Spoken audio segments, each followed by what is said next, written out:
जय श्री कृष्णा। स्वागत है आप सभी का हमारे चैनल भक्ति की दुनिया में।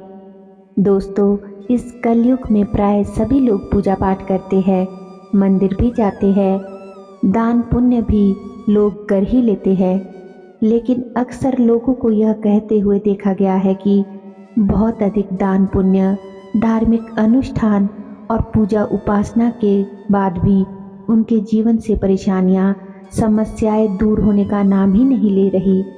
हर व्यक्ति के मन में यह सवाल ज़रूर आता है कि इतना पूजा पाठ करने के बाद भी उनसे क्या गलती हो जाती है कि उनकी कोई मनोकामना पूरी क्यों नहीं हो रही। इंसान यह भी सोचता है कि आखिर ईश्वर उनकी साधना को स्वीकार क्यों नहीं कर रहा और क्यों उनको सफलता के लिए उचित परिणाम नहीं मिल रहे हैं। जब किसी व्यक्ति की उपासना, दान पुण्य को भगवान स्वीकार नहीं करते तो उसके पीछे एक नहीं बहुत सारे कारण होते हैं। क्योंकि लोग अपने जीवन में जाने अनजाने में बहुत सी ऐसी गलतियां पूजा पाठ करते समय करते हैं और इन्हीं गलतियों की वजह से वो चाहे कितना भी पूजा पाठ अनुष्ठान क्यों ना कर ले, उनको उसका लाभ नहीं मिलता। घर में कलह कलेश रहता है, दरिद्रता घर में आती है, सुख समृद्धि शांति खुशहाली कुछ भी घर में नहीं रहती, बरकत नहीं रहती और परेशानियों का सामना उनको जीवन भर करना पड़ता है। भाग्य उनका साथ नहीं देता। तो ऐसा होता क्यों है? आज इस वीडियो में हम आपको ऐसे 9 कारण बताएंगे जिसके वजह से लोगों को उनकी पूजा पाठ का पूरा फल प्राप्त नहीं हो पाता। क्योंकि दोस्तों, पूजा पाठ के भी कुछ नियम होते हैं जिनका अनुसरण करना बहुत ही आवश्यक होता है। इन नियमों को ध्यान में रखना बहुत ही ज़रूरी होता है। तो आइए जानते हैं उन 9 कारणों को। वीडियो को दोस्तों अंत तक ज़रूर देखिएगा। और अगर आप हमारे चैनल पर नए हैं, पहली बार हमारे चैनल की वीडियो देख रहे हैं, तो हमारे चैनल को सब्सक्राइब ज़रूर कर ले और बेल आइकन को प्रेस करके ऑल पर भी क्लिक कर लीजिए, ताकि जब भी हम कोई भी वीडियो अपलोड करें तो उसकी नोटिफिकेशन सबसे पहले आप तक पहुंचे और आप हमारी सभी वीडियोस को देख सके। वीडियो दोस्तों अगर पसंद आए तो ज़रूर लाइक करिएगा और अपने दोस्तों के साथ, रिश्तेदारों के साथ ज़रूर शेयर भी करिएगा। तो चलिए देरी ना करते हुए वीडियो में आगे बढ़ते हैं। पहला जो कारण है जिसको आपको ध्यान में रखना है वह यह है कि शास्त्रों के अनुसार जप तप और पूजा पाठ हमेशा एकांत स्थान में करने के लिए कहा गया है। अगर उपासना करते समय कोई व्यक्ति आपको हाथ लगाकर छोड़ देता है तो भी पूजा के कारण पैदा हुई सकारात्मक ऊर्जा का पृथ्वीकरण हो जाता है। इसलिए इस बात का हमेशा ध्यान रखें कि आप अकेले स्थान पर ही उपासना, पूजा पाठ साधना करें। इसके साथ ही हमेशा अपने पूजा स्थल को दूसरों की आंखों से छिपा कर रखें। इसलिए ऐसा स्थान चुनें कि जहां पर किसी बाहर से आने वाले व्यक्ति की दृष्टि एकदम से ना पड़े। अपने घर की सीढ़ियों के नीचे भी पूजा घर बिल्कुल भी नहीं बनाना चाहिए, क्योंकि यह बहुत ही अशुभ होता है। दूसरी बात जो आपको ध्यान में रखनी है वह है आसन का प्रयोग। शास्त्रों के अनुसार पूजा पाठ तथा यज्ञ के लिए आसन का प्रावधान बताया गया है। इसलिए आप यह सुनिश्चित कर ले कि जिस समय आप पूजा पाठ करें वह समय उचित होना चाहिए। आपका आसन साफ सुथरा और धुला हुआ होना चाहिए। यदि आप पूजा के समय मंत्र आदि पढ़ते हैं और लेकिन आसन का प्रयोग नहीं करते तो आपकी पूजा का भी पृथ्वीकरण हो जाएगा, जिसके परिणाम स्वरूप आपकी पूजा की सारी ऊर्जा, आपकी साधना की सारी ऊर्जा आसन के अभाव के कारण पृथ्वी में चली जाएगी और आपको इसका फल नहीं मिलेगा। कुछ लोग पूजा उपासना चारपाई पर बैठकर भी कर लेते हैं या फिर नंगे फर्श पर ही बैठ जाते हैं। तो ऐसा करने से हमेशा बचें। यदि आपके पास आसन नहीं हो तो आप ऊनी कंबल को आसन की तरह प्रयोग भी कर सकते हैं। तीसरी बात, अगर आप यह चाहते हैं कि आपके द्वारा की गई पूजा का फल आपको अवश्य मिले, तो इस बात का ध्यान रखें कि पूजा करते समय आप हमेशा पीले या फिर सफ़ेद रंग के धुले हुए कपड़े ही पहने। इसके अलावा पूजा करने का एक समय भी होता है, ब्रह्म मुहूर्त का समय, जिसे सबसे सर्वोत्तम माना गया है। ऐसे समय में की गई पूजा कभी भी व्यर्थ नहीं जाती और आपके इष्ट तक आपकी प्रार्थना अवश्य ही पहुंचती है।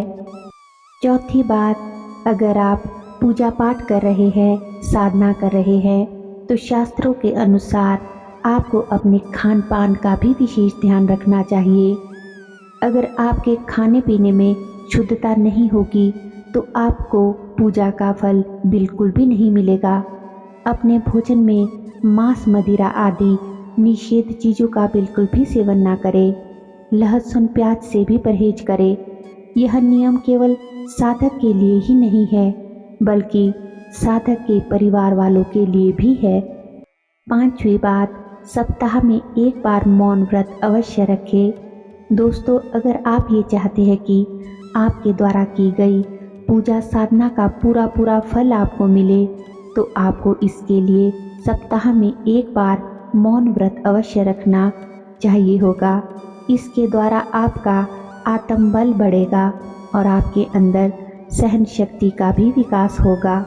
छठी बात, दोस्तों, जब किसी के परिवार में किसी अविवाहित व्यक्ति की असमय मृत्यु हो जाए या फिर अकाल मृत्यु हो जाए, तो उसे अतृप्त आत्मा माना जाता है। अतृप्त आत्मा अपनी मुक्ति के लिए हमेशा बाधाएं उत्पन्न करती है। अगर आप लगातार पूजा पाठ कर रहे हैं और उससे आपको बिल्कुल भी लाभ नहीं मिल रहा है, तो आप एक बार इस बारे में भी अवश्य सोच लें कि कहीं आपके परिवार में कोई ऐसी घटना तो नहीं घटी है। अगर ऐसी कोई घटना घटी भी हो, तो फिर आप शास्त्रों के अनुसार बताए गए नियमों के द्वारा उस अतृप्त आत्मा की मुक्ति के लिए प्रयास करें। उस अतृप्त आत्मा की शांति के लिए निवारण कर ले। सातवीं बात, आपके घर में वास्तु दोष नहीं होना चाहिए। अगर आपके घर में किसी भी प्रकार का वास्तु दोष है, तो अपने घर में कभी भी पूजा उपासना नहीं करें, क्योंकि अगर आप ऐसा करेंगे भी तो आपको आपकी पूजा का फल मिलेगा ही नहीं। अपनी पूजा अर्चना के लिए आप किसी मंदिर का चुनाव कर सकते हैं। यदि आपने कोई नया घर खरीदा है, तो इस बात को पहले सुनिश्चित करें कि आपने अपना घर किसी ऐसे व्यक्ति से तो नहीं खरीदा है जो निसंतान हो। ऐसी मान्यता है कि यदि कोई व्यक्ति निसंतान रहता है, तो उसके द्वारा प्राप्त हुई वस्तु दोषग्रस्त होती है। इसलिए वास्तु दोष को दूर करने के लिए आप किसी योग्य वास्तु दोष शास्त्री से अपना घर एक बार अवश्य दिखा ले, और अगर आपके घर में कोई भी वास्तु दोष हो तो उसे दूर करवा ले। अन्यथा आप जितनी भी पूजा साधना कर ले, आपको उसका फल या लाभ नहीं मिलेगा। आठवीं बात, दोस्तों, अगर आप प्रतिदिन पूजा पाठ करते हैं, साधना में बैठते हैं, तो क्रोध करने से बचे। भगवान की उपासना करने के बाद बिल्कुल भी क्रोध ना करें। क्रोध में व्यक्ति स्वयं का भी नहीं रहता। किसी बात पर अगर क्रोध आ भी जाए तो अपने क्रोध पर कंट्रोल करना सीखे। अगर आप क्रोध को पीना नहीं सीखे तो आपके सभी पुण्य नष्ट हो जाएंगे। इसके साथ साथ दूसरों की निंदा करने से भी बचे, क्योंकि एक साधक को ईर्ष्या, निंदा, क्रोध और अहंकार जैसे दोषों से कोसों दूर रहना चाहिए। यदि आप इनमें से कुछ भी करेंगे तो आपको आपके द्वारा की गई पूजा साधना का फल बिल्कुल भी नहीं मिलेगा। नवीं बात, इस बात का हमेशा ध्यान रखें कि जब भी आप मंदिर में पूजा साधना करते हैं, तो उसमें आपके द्वारा इस्तेमाल किया गया सारा सामान, जैसे कि आपके पूजा के कपड़े, आपका आसन या आपके जाप करने की माला, इनको दूसरों से अलग एक शुद्ध और साफ स्थान पर रखें। इस बात का ध्यान रखें कि आपकी पूजा के आसन और जप करने वाली माला तथा आपकी पूजा के कपड़ों को दूसरे व्यक्ति, बाहर से आए कोई भी व्यक्ति बिल्कुल भी हाथ ना लगाए। आपका पूजा स्थल इस प्रकार से होना चाहिए कि बाहर से आने वाले किसी भी व्यक्ति की दृष्टि उस पर सीधी ना पड़े। और एक बात का और भी ख्याल रखिएगा कि जप के लिए जो माला का उपयोग होता है उसे स्वच्छ रखना आवश्यक है। निरंतर जप करने से आपके शरीर, माला एवं आसन में ऊर्जा का प्रवाह बढ़ता है। शरीर की ऊर्जा तो दिन भर के लिए कार्यकलाप से घट जाती है, परंतु आसन और माला में ऊर्जा बनी रहती है। इसलिए याद रखें कि माला से ऊर्जा के प्रवाह को रोकने के लिए माला को गोमुखी में ही धारण करना आवश्यक है। अगर आप इन सभी बातों का ध्यान रखेंगे तो आपको पूजा पाठ का, साधना का, यज्ञ अनुष्ठान का, जप तप का उचित फल, उचित लाभ ज़रूर मिलेगा। उम्मीद करती हूँ दोस्तों कि आज की ये रोचक जानकारी आपको अवश्य ही पसंद आई होगी। वीडियो ज़रा सी भी पसंद आई हो तो लाइक करें, कमेंट करें और अपने दोस्तों के साथ, रिश्तेदारों के साथ वीडियो को शेयर ज़रूर करें। और अगर अभी तक भी आपने हमारे चैनल को सब्सक्राइब नहीं किया है तो सब्सक्राइब ज़रूर कर ले। तो चलिए मिलते हैं एक नई वीडियो के साथ। तब तक के लिए आप सभी अपना ख्याल रखिए, प्रगति करते रहिए। धन्यवाद। जय श्री कृष्णा।